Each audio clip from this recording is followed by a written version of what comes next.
So now that you've taken a look at getting rid of evidence on attacked systems, like Windows XP, intrusion detection systems are certainly next up. And intrusion detection systems are designed pretty much from the outset to watch for bad behavior and then scream and yell as loud as they possibly can the moment an attack occurs. So if it's screaming and yelling from the moment an attack occurs, if you set it off, you're probably going to bring down administrative scrutiny. You do not want to do this. Therefore, rather than worrying about covering tracks on intrusion detection systems, the best approach is simply to avoid them entirely. Avoiding intrusion detection systems, while that might sound nearly impossible because they're designed to watch exactly for what you're probably doing, they typically watch for patterns, large amounts of bandwidth being consumed, certain packets like ping of death, SYN flood attacks, and so forth. So intrusion detection systems are actually relatively easy to avoid setting off because they have a threshold for watching for bad things that are happening. As long as you remain under that threshold, you're fine. Or if your attack begins from inside the network, typically also intrusion detection systems will not start clamoring for attention. So for intrusion detection system avoidance, it's actually pretty much straightforward. Keep your attack quiet.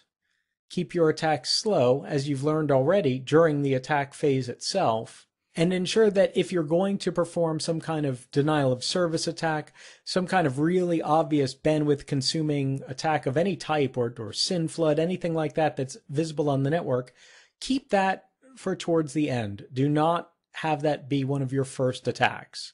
It's a bad thing because you don't want to spoil the entire approach at the very beginning. If you have to set off bells, make sure you set them off at the very end of the attack when there's no other opportunities.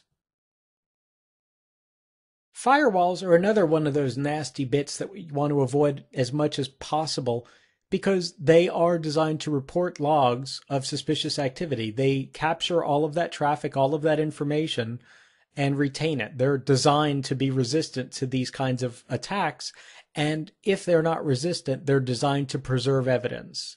So again, similar to an intrusion detection system, avoiding leaving any kind of evidence is certainly the best way to continue your attack and not set off any alarms and not leave any evidence.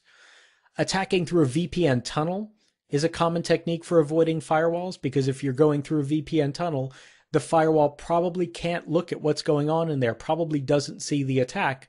The attack is simply passing through it in a transparent way. But the VPN can't be examined closely, so the firewall can't see what's going on. That does depend pretty heavily on what kind of firewall and where the VPN terminates.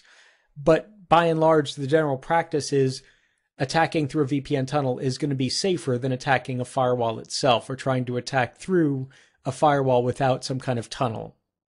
Going around the firewall typically is much, much better, whether it's physically attacking the network by connecting to the network, whether it's getting on wireless and attacking the network that way from behind the firewall, whether it's attacking a host in another way and having the host carry the attack around the firewall or beyond the firewall. Those are typically the most effective solutions because instead of worrying about setting off the firewall alarm or leaving evidence, you're simply not touching the firewall. You're avoiding it entirely. And then another option is attacking a DMZ host, a host that's considered safe, a bastion host, if you will. Bastion hosts usually are really hardened against our attacks, so they're harder to compromise. But because they're harder to compromise and because they're actually defended, many administrators make a hole for them in the firewall.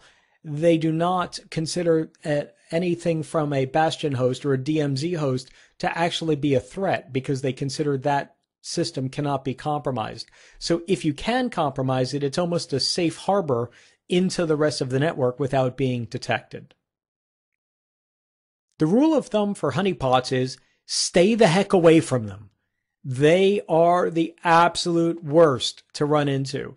If you see a system on the network that says whack whack, the system name is whack whack secrets are here, or whack whack private content do not disturb, or whack whack executive server, stay away from those really, really tempting honeypots because the moment you touch them, they're going to start screaming and yelling, and they're probably going to do it in a way that you can't tell. They're probably going to alert administrators, but instead of shutting down your attack, they're going to continue to give you tempting stuff while the administrators look for the source of the attack, while they identify the network path, while they determine your source, and potentially catch you red-handed. These are the absolute opposite of what you want to run into.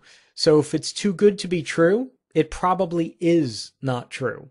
Stay away from honeypots at all costs. Again, leave them to the very end if you know that you have to touch them, or if you can't quite tell because they're tempting but not too tempting, then leave them towards the end. Do not attack them early on, or have someone else attack them for you. Another way to avoid honeypots would be to look for traffic patterns. Look for other users, legitimate users that are actually using the network properly.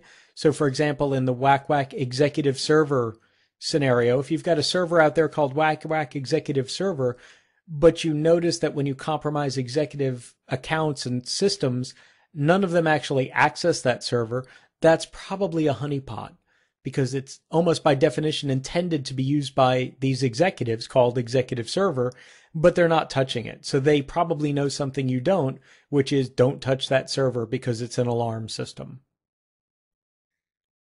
Log collection systems, as I said earlier, are kind of designed in two ways. They're designed to collect events, system logs, security logs, administrative logs, maintenance logs, and so forth, roll those all up and then generate typically reports or sometimes alerts.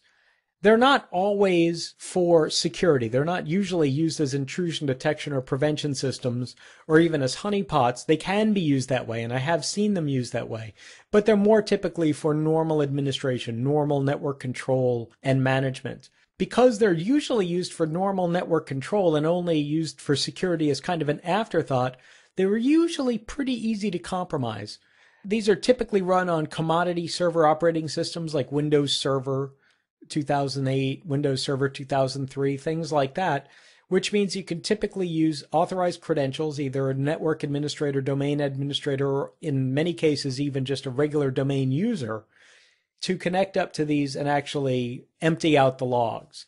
The techniques for that are pretty similar to the ones that you saw for Windows XP, except just extending that to be server and collection service. It will depend pretty heavily on which service is being used to collect the logs. So the actual steps will vary, but the overall idea is to remember that if there's a log collection system in place, typically speaking, you'll be able to connect up to it and purge it out because it's not designed to be highly secure or be a one-way trap for evidence.